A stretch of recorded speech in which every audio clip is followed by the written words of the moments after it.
Bismillahirrahmanirrahim. Assalamualaikum warahmatullahi wabarakatuh. Bagaimana kabar anak-anakku semuanya? Semuanya sehat? Ya, alhamdulillah. Ustaz juga mengabarkan alhamdulillah hari ini Ustaz juga sehat walafiat.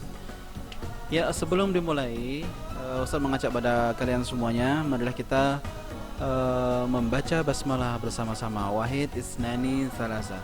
Bismillahirrahmanirrahim. Ya, alhamdulillah.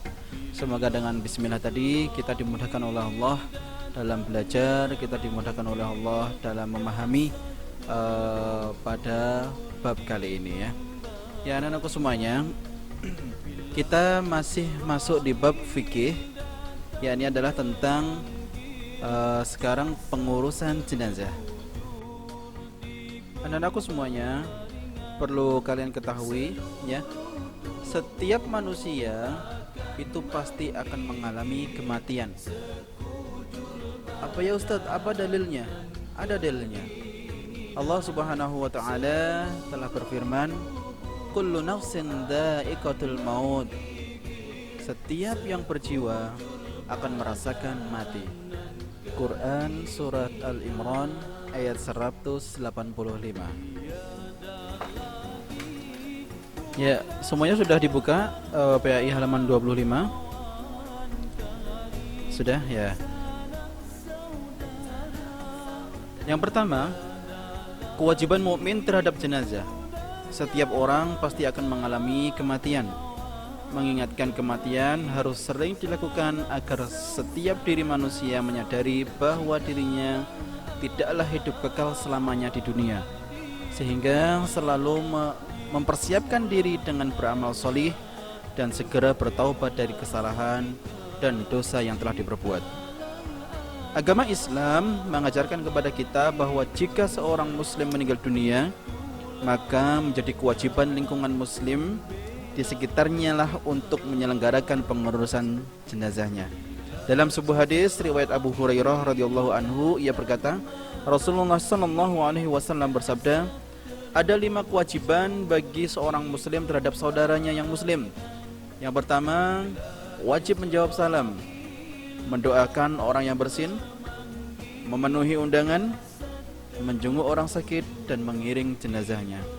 Hadis riwayat Sahih Muslim.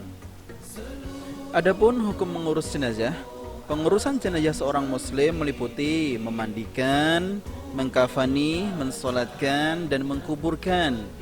Hukum mengurus jenazah seorang muslim adalah fardu kifayah. Dicatat ya, supaya tidak lupa. Artinya, bila telah dilakukan oleh sebagian orang, maka gugurlah kewajiban seluruh mukallaf. Nah, yang selanjutnya, tata cara pengurusan jenazah. Yang pertama, memandikan. Yang kedua, mengkafani. Yang ketiga, mensolatkan. Yang keempat, mengkuburkan. Ya, anak-anak sekalian, silakan disimak baik-baik. Ustaz akan menjelaskan satu persatu. Nah, yang pertama kita akan membahas memandikan. Jika seorang muslim meninggal dunia, baik dewasa maupun anak kecil, maka wajib dimandikan. Kecuali orang-orang yang syahid di jalan Allah boleh tidak dimandikan. Proses pemandian jenazah dilakukan oleh orang yang terpercaya dan salih. Hal yang perlu diperhatikan dalam memandikan jenazah antara lain, yang pertama, mengalirkan air 1 kali ke seluruh tubuhnya. Yang kedua, lebih utama meletakkan jenazah di tempat yang tinggi, melepas pakaiannya dan menutup auratnya. Yang ketiga, memandikan 3 kali dengan air dan sabun atau dengan air bidara, dimulai dari bagian tubuh sebelah kanan.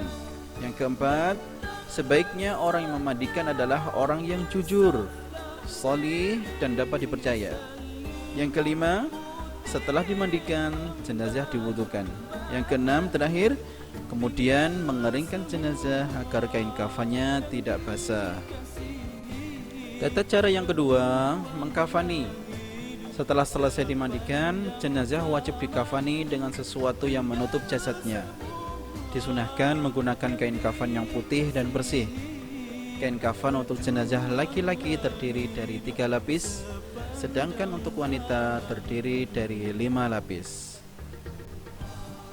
Tata cara pengurusan jenazah yang ketiga yakni adalah mensolatkan. Dari Abu Hurairah radhiyallahu anhu bersabda Rasulullah sallallahu alaihi wasallam, barang siapa yang menghadiri penyelenggaraan jenazah hingga ikut mensolatkannya, maka ia memperoleh pahala 1 qirat. Adapun yang menghadirinya sampai jenazah tersebut dikebumikan, maka ia memperoleh pahala 2 qirat. Ditanya kepada beliau, apa 2 qirat itu wahai Rasulullah? Maka Rasulullah menjawab, seperti 2 gunung besar. Ya, hadis riwayat Muslim. Ya, anak-anakku semuanya, mensolatkan orang muslim yang meninggal dunia hukumnya adalah fardu kifayah, seperti hukum memandikan, mengkafani, dan menguburkannya. Syarat-syarat mensolatkan jenazah sama seperti syarat solat pada umumnya, yaitu suci dari hadas dan kotoran, menutup aurat, dan menghadap kiblat.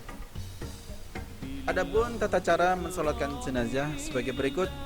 Yang pertama, berniat. Yang kedua, berdiri bagi yang mampu. Yang ketiga, 4 kali takbir dengan mengangkat tangan, sedangkan bacaannya sebagai berikut: membaca Al-Fatihah setelah takbir pertama, membaca sholawat setelah takbir kedua, berdoa untuk jenazah setelah takbir ketiga, berdoa lagi setelah takbir keempat, dan ditutup dengan salam. Dan yang terakhir, tata cara mengkuburkan.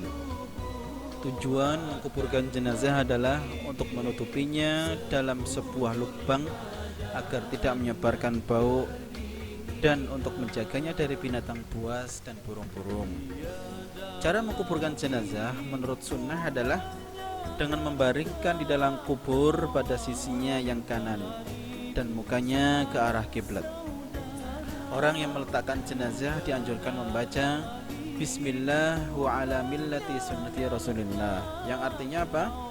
Dengan nama Allah dan mengikuti agama sunnah Rasulullah. Kemudian setelah itu melepaskan tali temali kain kafan. Ya, anak-anakku semuanya, ada beberapa hal yang harus dilakukan setelah mengkuburkannya. Antara lain, yang pertama, memintakan ampunan dan mendoakannya.